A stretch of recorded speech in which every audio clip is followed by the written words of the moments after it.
ചില ഉമ്മമാര് കരഞ്ഞിട്ട് മക്കളോട് പറയുമടാ, നീ കല്യാണം കഴിഞ്ഞത് കൊണ്ട് നിന്റെ പെണ്ണിനെ നോക്കണ്ട എന്നല്ല, എന്നാലും എന്നെ കൂടെ ഒന്ന് സ്നേഹിച്ചൂടെ? പൊന്നുമോനെ, നിന്നെ നൊന്ത് പെറ്റയുമ്മ ഞാനടാ, പിന്നെ വന്നൊരു പെണ്ണു കാരണം എന്നെ കൈവെടിയാതടാ.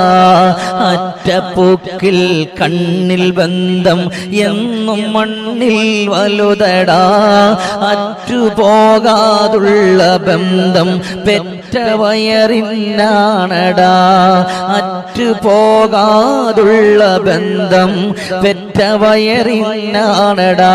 പൊന്നുമോനെ, നീ എത്ര നിന്റെ ഉമ്മയല്ല എന്ന് പറഞ്ഞാലും പൊന്നാര മോനെ, ഞാനും നീയുമായിട്ടൊരു ബന്ധമുണ്ട്. അത് പൊക്കൽ കൊടി ബന്ധമാണ്. നീ എന്റെ ഉദരത്തിൽ കിടക്കുമ്പോ അല്ലാഹു ആ പൊക്കൽ കൊടിയിലൂടെയാണ് നിനക്ക് ഭക്ഷണം നൽകിയിട്ടുള്ളത്. അതുകൊണ്ട് നീ ഇനി നിന്റെ ഉമ്മ അല്ല എന്ന് പറഞ്ഞാലും ഞാൻ നിന്റെ ഉമ്മയല്ലാതെയായി മാറൂല. Download ShareChat.